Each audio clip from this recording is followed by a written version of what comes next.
নমস্কার, ময়দান স্পোর্টসের আরও একটি ভিডিওতে আপনাদের সকলকে আরেকবার স্বাগত। আপনাদের সঙ্গে রয়েছি আমি সুকর্ণা। উন্মোচিত হলো উত্তর 24 পরগনা জেলা ক্রীড়া সংস্থার ম্যাসকটের এবং একই সাথে ঘোষণা করা হলো ব্র্যান্ড অ্যাম্বাসাডারেরও। এর সঙ্গেই ময়দানের আনাচে কানাচে অন্য সব খবর দেখে নিতেই আমরা চোখ রাখবো ময়দানে কিচিরমিচিরে।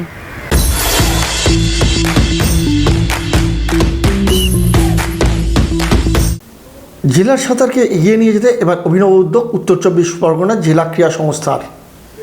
ইংরেজিতে একটা প্রবাদ আছে, what Bengal things today India things tomorrow. আজকের দিনে সেটা বদলে হয়তো হতে চলেছে what north 24 Pargana things today Bengal things tomorrow. এখন উত্তর 24 পরগনার ছেলে ও মেয়েরা যারা রাজ্যকে সোনা এনে দিতে পারবেন তাদের উত্তর 24 পরগনা জেলা ক্রীড়া সংস্থা আর্থিক সহযোগিতা করবে।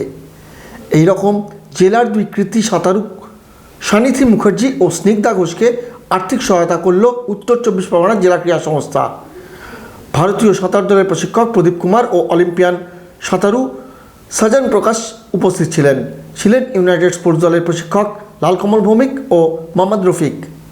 এ ব্যাপারে কী বলছেন সংস্থার সচিব নবাব ভট্টাচার্য?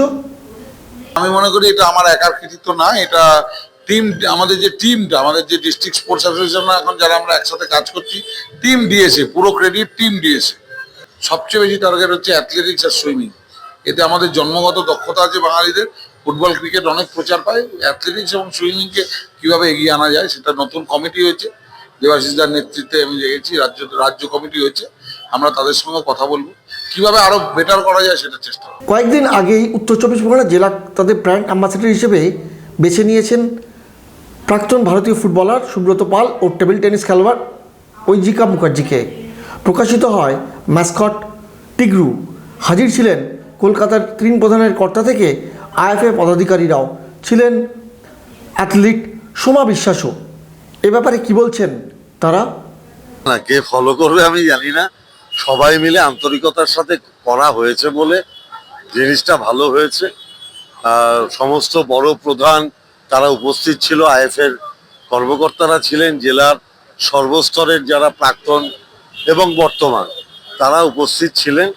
সবাই মিলে সমবেত প্রচেষ্টার ফল বাংলার খেলার যে ঐতিহ্য সেটাকে ফেরত আনতে হবে, এটাই মূল লক্ষ্য। ভারতবর্ষের স্পোর্টস ভারতবর্ষ স্বাধীনতার পর থেকেই সাফার করছে। সবার ইচ্ছা শক্তি তৈরি করে দেবে স্পোর্টসকে এগিয়ে নিয়ে যাওয়া যায় কিনা। বাড়ির থেকেই তৈরি হয় সবকিছু। তো অতএব আমাদের যদি গ্রাসরুট লেভেলে সবার ইচ্ছা শক্তি তৈরি হয় এবং ফাদার যারা দেশ চালায় তাদের মানসিকতাটাও একসাথে মিলতে হবে, তবেই স্পোর্টস হবে।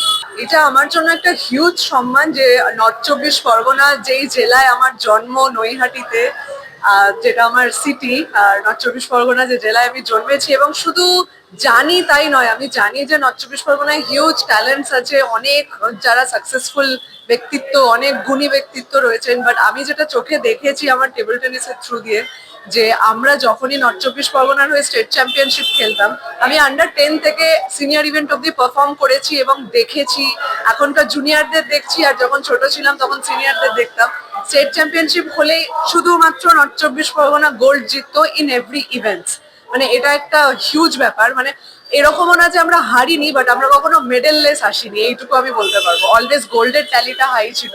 সেই ডিস্ট্রিক্ট থেকে যেখানে শুরু করেছি, আর সেই ডিস্ট্রিক্টেরই ব্র্যান্ড অ্যাম্বাসাডার, এটা আমার কাছে অনেক অনেক সম্মানের ব্যাপার, গর্বের ব্যাপার এবং অফকোর্স দায়িত্বরও একটা ব্যাপার। আমি চাইবো যাতে আমার কাজ এবং আমার কর্মের মধ্যে দিয়ে আমি নর্থ 24 পরগনা জেলাকে আমরা সবাই আরো শিখরে তুলে।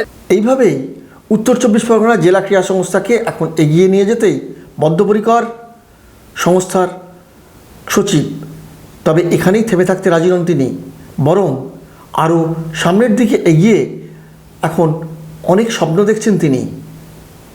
ব্যুরো রিপোর্ট, ময়দান স্পোর্টস।